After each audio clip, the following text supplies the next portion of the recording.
Welcome to Leading the Follower with your host, Rebecca Benston.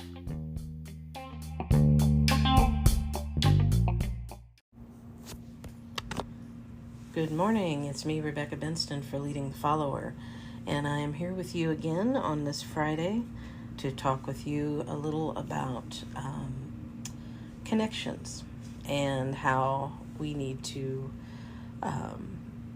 really guard our hearts when we are embarking on different types of relationships with people, and what we need to look for in order to protect ourselves and to allow ourselves to continue to grow and heal. Before I get into that, though, I want to remind you that you can find a really great place to share your praise reports and your prayer requests if you just sign up for the Higher Ground Books and Media website to become a site member, and you will have access to our praise and prayer boards, and you'll be able to share in our community any praise reports and prayer requests you might have. We would love to pray for you and love to celebrate all of the victories that you have.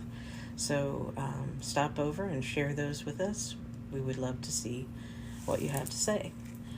And also check out our shop for new releases and older releases. We have lots of great resources there for you for empowerment and inspiration and just finding strength when you are facing obstacles. So visit the Higher Ground Books and Media shop today and see what we have for you. Also, if you are a writer and you're writing a story that you would like to submit to us for review, we are still taking a limited number of submissions this year. If you have something that you would like to run by us to see if we'd be interested in publishing, send your manuscript to us at highergroundbooksandmedia@gmail.com. Be sure to check out our submissions guidelines on the website as well. There is a page set aside for that, and it should be pretty easy to find in the navigation bar. So we're always looking for great stories to share, fiction, nonfiction, ministry resources. Anything that fits within our guidelines, we're willing to look at and consider. So send in your manuscript today. If it's not quite ready, we also offer some consulting services to help you with that. We do editing, proofreading. We even set up books for self-publishing if you choose to publish on your own, but you need a little assistance in getting everything ready and putting it on the platforms that publish. We do that, and we are very reasonable, and we can do that with fairly quick turnaround. Once your book's ready to go, we can help you out there. So get in touch at the highergroundbooksandmedia@gmail.com email address that I just told you about. Just send us your questions, and we'd be happy to provide you with a quote on those types of services as well. And with that all out of the way, now I'll talk about connections. I think as we go through our lives, we make all different types of connections, and we, depending on our upbringing, depending on the types of challenges that we face, we hang on to those connections throughout our lives, and we try to make the best of them, even when it's been proven that maybe those connections are not positive. They don't really offer anything in the way of support. Maybe it's a connection that we need to let go of, but rather than not have anybody that we're connected to at all, we would rather hold on to someone who's bad for us. I think we all do that to some degree, whether it's, a friend, a romantic relationship, a family member. We all have toxic people that we hold on to, sometimes a little bit too long. And that's part of our healing process, is getting to a place where we start to let go of the people who aren't contributing to our healing and our growth, the ones that only want to drain us of our energy and drain us of our resources, whatever those resources might be. That can be your physical, your emotional, psychological, financial, spiritual. There are people out there who are just not equipped to do things without using people in that way. And it gets very difficult, depending on how long you've been associated with someone or what the actual connection is.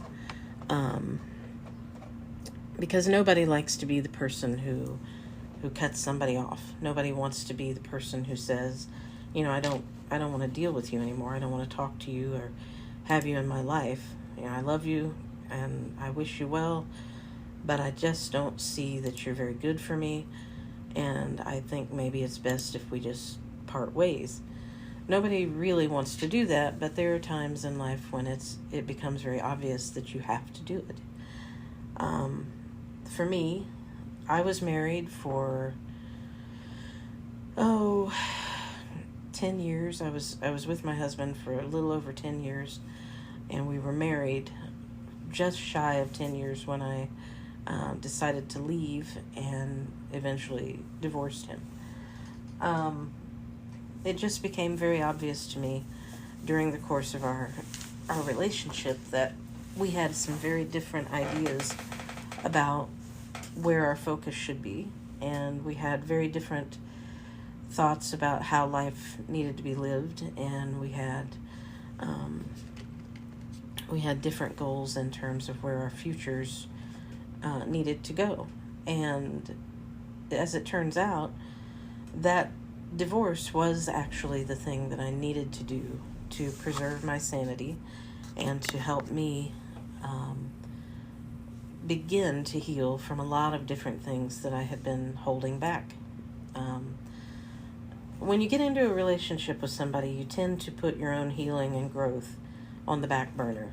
And I don't know if there are people out there who don't at least do this to some extent. I would love to talk to you and figure out how in the world you found two people, yourself and someone else, who could be that selfless in a relationship, because I have watched couples my entire life. I have been a couple with several different people, and it's never been anything that wasn't very one-sided.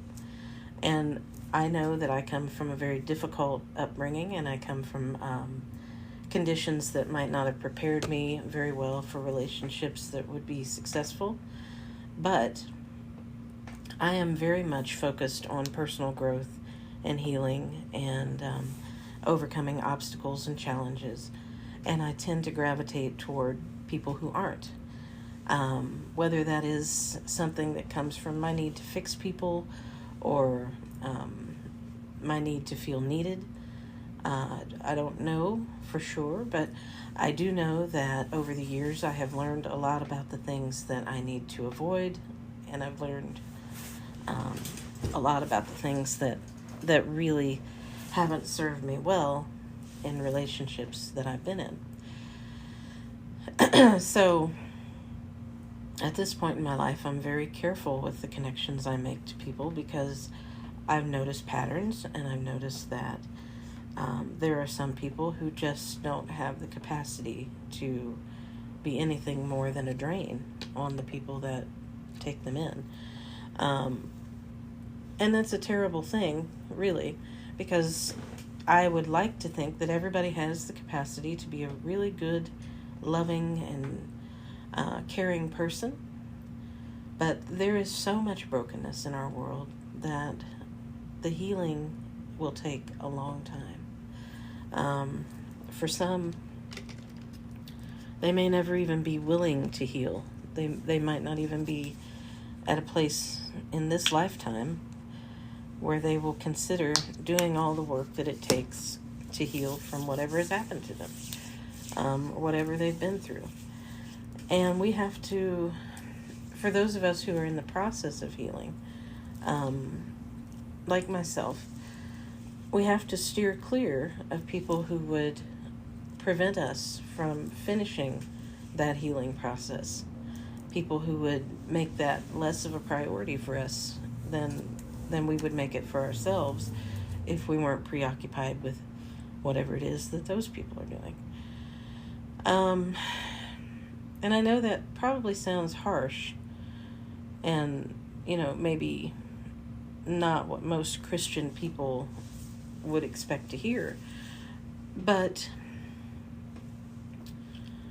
you can love people and not be involved in their everyday life. You can love someone who has been very toxic to you and just decide to step back and not be a part of whatever shenanigans they're involved in order to preserve yourself, in order to stay out of trouble, in order to guard your heart.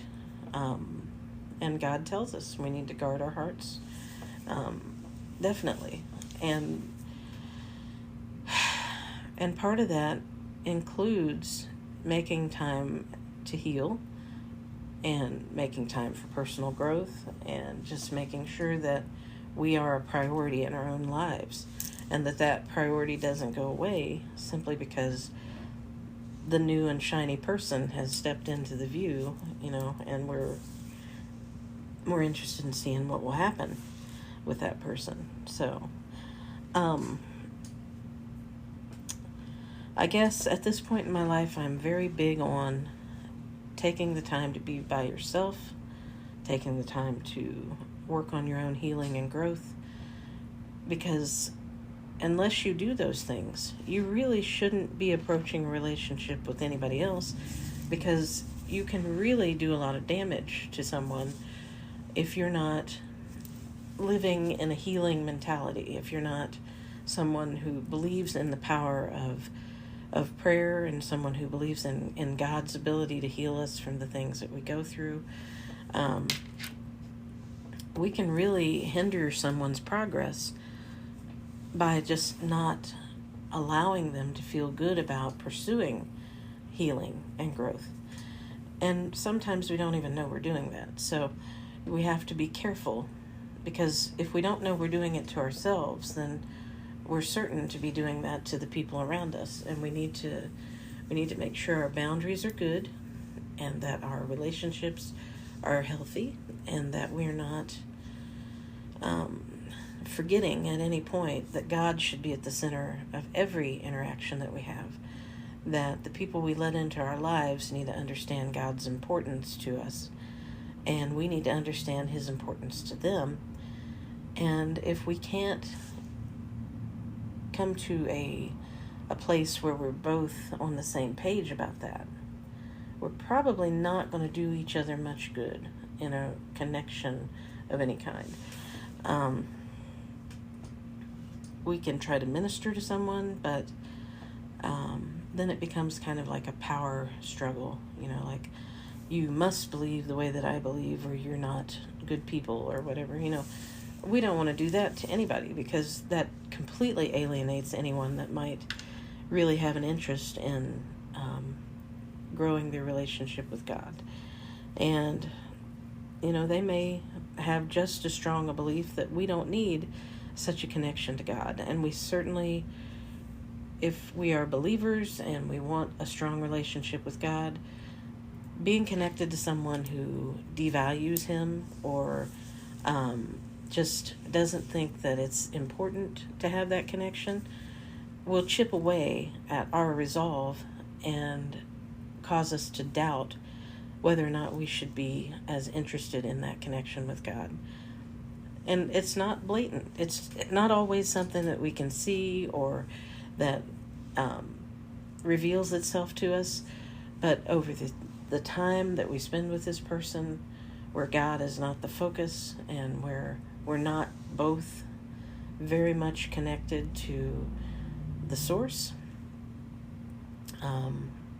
you'll see that your faith begins to kind of waver a little, and you might even come to question whether or not you should be believing. And we never want to set ourselves up for that sort of thing if we worked very hard to establish our connection with God in the first place. I know I've done lots of work on getting connected to God and understanding why I needed to be connected to Him. And the way that I'm connected to God is not like a lot of the other people that I see who are in church and who are very religious and very much focused on their faith and all that. We have a very different way of connecting to God. And I am the type of person who would never say to someone, "Hey, you need to tone it down a little. You don't need to be so excited about God." If it's your thing to be very exuberant and very much a cheerleader for God, and you're comfortable with that, and that's what comes naturally to you, then by all means do that, because we need people to do that. We need people who are quietly discipling other people. We need people who are very vocal in their values and in their beliefs about God's involvement in our lives. If we're ever going to reach all of the people who have no belief in God or who are mocking God, we can't stand down from what God has called us to do. And He's called us to bring other people to Him in whatever way He has gifted us to do so. So that's why it's very important that the close relationships we have do not ever hinder our progress in healing from things that have traumatized us, things that have caused us to doubt, things that have caused us to fear. We can't set those things aside. We have to let God work in us and let Him do what He does, so that we can better understand the things that are going on in other people's minds when they're broken, and the things that they need to latch onto to heal. So, I don't know. I don't know if that makes sense to anybody. I often say that. I don't know if it makes sense to anybody but me. But my take on it is that we need to make sure that when we make connections, we're not connecting to something that disconnects us from God. So, with that, I think that's enough for Friday. This is getting ready to be the big Memorial Day weekend. I hope that you are safe when you go travel to spend time with family and friends this weekend. Hope you have some good cookouts and that you enjoy being with each other. And just take the time to rest and stay connected to God, and do what you need to do for yourself, and then you can be better for the people around you. I hope you have a great day. Hope you have a great weekend, and I will talk to you again probably on Tuesday. Going to take Monday off and just rest, and I will talk to you soon. God bless.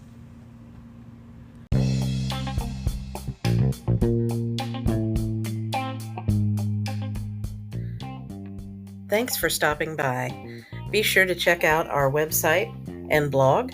The blog is at www.leading-the-follower.com. Thanks, and God bless.